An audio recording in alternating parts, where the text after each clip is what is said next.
Hello, I am Brandon the Starseed, and I'm going to talk to you guys about my personal UFO experiences. I realized in the last video that I was talking a lot about how I kind of realized I was a starseed and how much it affected me and made me kind of change a lot about my life.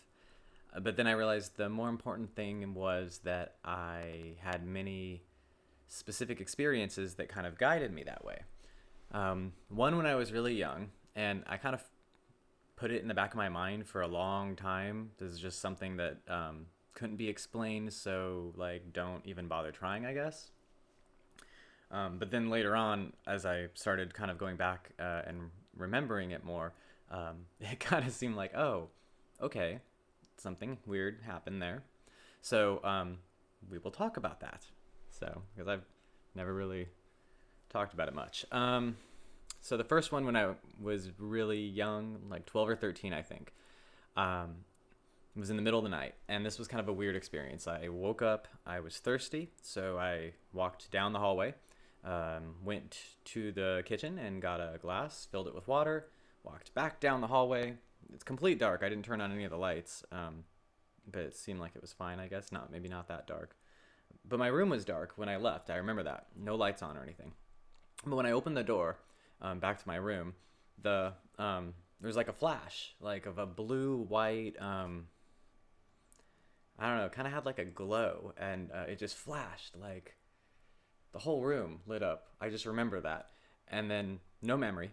I wake up the next morning, and it's like a school day, so I wake up, I got to get ready for school and stuff. I'm on the ground, so I fell asleep on the ground, which is not normal for me, even when I was younger. But I kind of didn't. Again, just too weird for my brain to understand since I didn't have any memory of this. So the glass was on the ground, like sideways, all the water had spilled out. So I didn't even drink the water. Um, yeah. So it just felt weird. It felt weird. I had no memory of any dreams. I remember getting up and getting the water. And then I woke up and it was morning and it was like, I got to get ready for school and stuff. So I didn't have time to really like ponder what it could be. And I was like 12 or 13. So like in the realm of like, what could this be? I didn't even know like where to begin. Um, so I cleaned with the water, put the glass back in the kitchen, got ready for school, went to school. I didn't think about that really again until like I was living in Vegas when I was a teenager, older, like 17 or 18. And there was a lot more people that were kind of into weird paranormal stuff and that kind of thing there. So there was more discussions about those things and people talking about UFO sightings. And, Area 51 was right outside of town. So everybody kind of was into well, not everybody, but the people I associated with were into that. So it kind of got me, when it was brought up, like, people having conversations, I remembered it was like, wait, yeah, I don't know if it's a UFO experience because I had always thought UFO, it's a UFO, it's a saucer flying in the sky. That's a UFO, right? This wasn't that. This was a flash of light and then missing time. Um, that later on I did a lot of research on, and we will actually get into a whole bunch of stuff about that because that's a whole nother topic. But that was my very first experience, and I forgot about it for a long time, and then later on I started remembering it. I really remembered the significance of it later. This was November of 2010, and I was in Sacramento, California. And it was evening, like probably 7:30 or 8 o'clock in the evening, something like that. And what had happened was, so I was out driving around doing the job that I was doing at that time, which required me to be out driving around a lot in the evenings. And I was thirsty because I drink soda, like always. So I always have soda with a straw. It's cool. It's cool. Don't worry about it. So I pulled into an A&W, it's a fast food place. This is over by like McClellan Air Force Base or something like that. It's an Air Force Base though. It's in Sacramento, kind of the north part of town, but it's over there in that area. So I pull into this A&W, and I get out of my car, and this was back when I chain smoked a lot, and so I'm having a cigarette, and I'm out of soda, thirsty, so I'm finishing my cigarette. I'm gonna go inside the A&W and order a soda and use the bathroom. Gotta pee or something. So, and as I'm puffing on my cigarette, I look up, and it's just like plain as day. Like, not even like what is this? It's just there is this blue spiral in the sky about the size of it's not very far away. So I'm thinking like a small airplane kind of coming into land, like where it's low enough where if there was people like in it and they were waving, you'd see them, like you'd see the movement of waving. You wouldn't see their face maybe, but you'd recognize movement. So it was like it felt like it was really close. But this is a blue spiral, like 3-dimensional. So it's like wider then gets smaller. Very weird. And it had this effect, like where it felt like it was like expanding and shrinking. Like it was expanding in the size of the spiral. It was very 3-dimensional, so it's hard to explain from like my angle of what it was. But just imagine like a slinky where it's tinier on one end and fat on the other end, and it's like being drawn out. So the fatter end is getting fatter and the smaller end is getting tighter. And then it's kind of shrinking, but at the same time, the fatter end is still getting fatter. It's weird.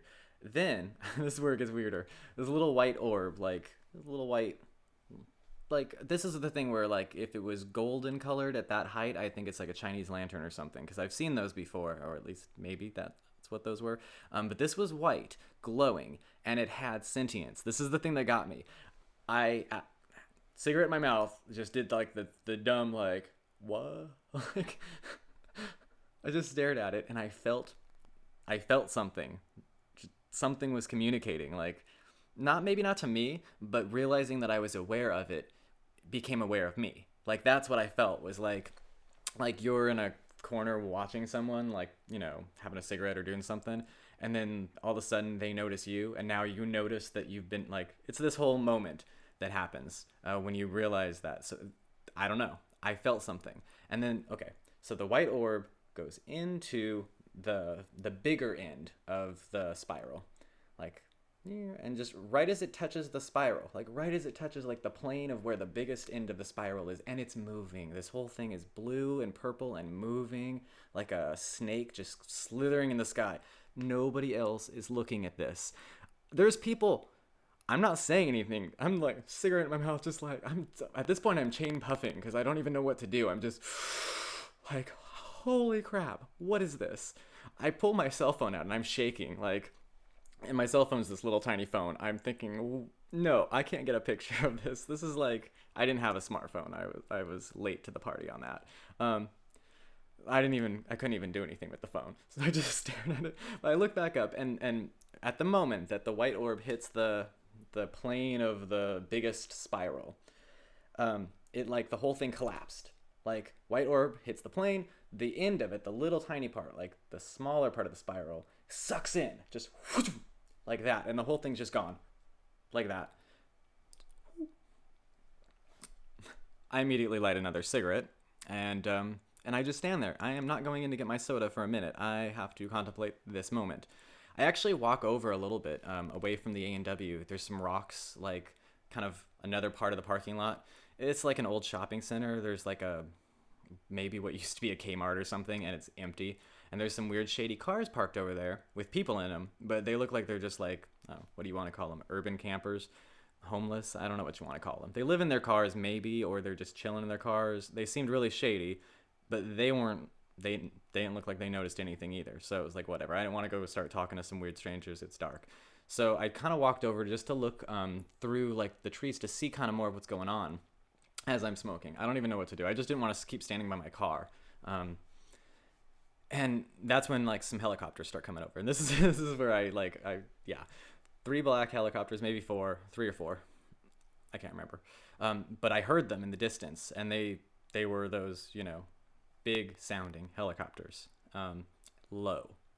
And yeah, like I said, Air Force Base right here, totally normal, not a big deal. This kind of stuff happens. But at the moment after what I just saw, yeah, as soon as I heard them and I made visual contact with at least 3 of them that I could see again at this moment, and I saw them heading exactly towards the spot where this thing was in the air, I thought, shit, they're gonna know that I saw this. I don't want any of this. So I was really paranoid back then, and I ditched the cigarette, ran into A&W, got my soda, and I sat there for a few minutes. I think I texted my wife at that point, or I called her, because again, I didn't have text messaging, so I must have called her, and told her, like, I just saw a UFO, but I couldn't explain it, and I was, again, like, shaking, like, I didn't understand what, but I knew something, like, something in me, like, there was this moment when we had that connection where I feel like information, ding, like I downloaded, like, a zip file, but I didn't know what was in it yet. Like, I wasn't ready to open it yet, but I knew, like, something has been given to me, some kind of information.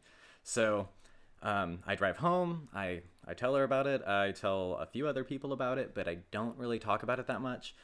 But then the dreams start happening, and, like, coincidences and just really significant things start lining up where, within, this is November of 2010, by May of 2011, yeah, by May of 2011, we had given away or donated almost everything we owned, that we couldn't fit in my car. And in middle of May, we hightailed it out of the state of California and started all over, completely with only what I could fit in the car. Just had to do everything over again. Had to start from scratch, kind of. It's like you're a train and you're moving on the wrong direction. Sometimes you gotta drop all the cargo first, because you can't stop, or slow down when you've got so much behind you. This is basically the image they sent me, the packets of information, the first phases of it that I got from that UFO experience from November 2010 until I moved in May. But really, I had decided to move in, like, February or April. I decided to move as soon as the Fukushima earthquake happened, for sure, because that was all linked. That was in March of 2011, so this was a little bit before I moved. But yeah, so in a very short period of time, it was this concept of, you're a train. Like, you've got all this cargo, like, all this stuff. I had acquired all this stuff. Like, I just loved having stuff, but it was all in boxes. I didn't even need, I wasn't even using it, didn't need it, wasn't using it. It had been in boxes for years because we were living with family. And so it was sitting in the garage, boxes and boxes of stuff. Someday, maybe I'll need it. No. So the idea was, you are this long, giant train, and if you're going down the wrong direction and you're going really fast, you can't slow down with this much weight. So you have to first cut the weight. So everything, and in my mind, it was super literal, like materialism, just all this stuff, get rid of it. The universe will give you what you need when the time is right. All of this stuff is irrelevant. It's holding you back, it's slowing you down, and it's not going to help you, change direction quickly enough. I look back now and it's like, oh man, good thing I listened. Wow. So yeah, so we donated and got rid of all of our stuff, packed up, moved to Oregon, started a whole new thing, and it's been, so it's been exactly 5 years now, a little over, about a week over, 5 years that we've lived here, in our new place, so that's good.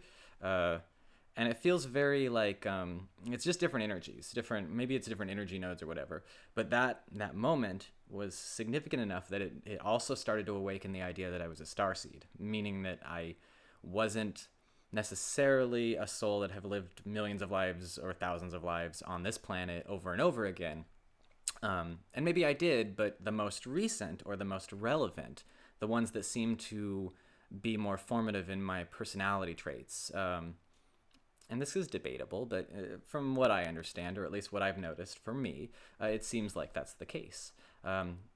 They're basically more from off-planet or other dimensional or even non-physical forms. Most of my memories, past life type things, are those. I have some that are from human form, but they're way old. Like, we're talking Egypt. Like, I have more memories of being on this planet during Egyptian times, from past life memories and meditations that I've done, than, like, no war. I don't like war, but I never personally experienced it. I don't have any trauma in it. I think I may have been a doctor maybe at one point in time in a very small part during a war, but I don't know if that's like a reincarnation or if that might have just been a memory that I took on of someone else, because it served a purpose. I don't know. But we'll do videos about that as well. Meditation, we'll talk a little bit about that. We'll talk a little bit about some of the other crazy stuff. But I wanted people to know the two main UFO paranormal experiences that kind of shaped me, one when I was really young, and then another one that completely changed my direction. It might seem silly, strange, or weird or crazy that somebody would change direction, but I know people who have changed their entire lives over much more trivial or weird reasons. So, you know, we all have to do what we got to do to motivate us, and that at the time was what I needed, I guess. And it's continued. I've had a few more experiences since then, but nothing as vivid as that. I honestly don't think I need anything as vivid as that. I'm not one of those people that feels like I need to have the aliens land right in front of me, shake my hand, and then I'll believe. You know, like that's no, man. You know, I don't need to meet people from every country on the world to know that they're there. I know that they're there. You know, so just saying. Either way, hopefully you guys enjoyed this. There will be more. This has been all about the UFO experiences, and please comment and let me know kind of if any of you guys have had personal experiences, or if any of you have specific experiences involving blue spirals. I have theories about what I think these were, so I'd love to talk more about that. But cool. Enjoy. Have fun. Thanks for watching. Bye, guys.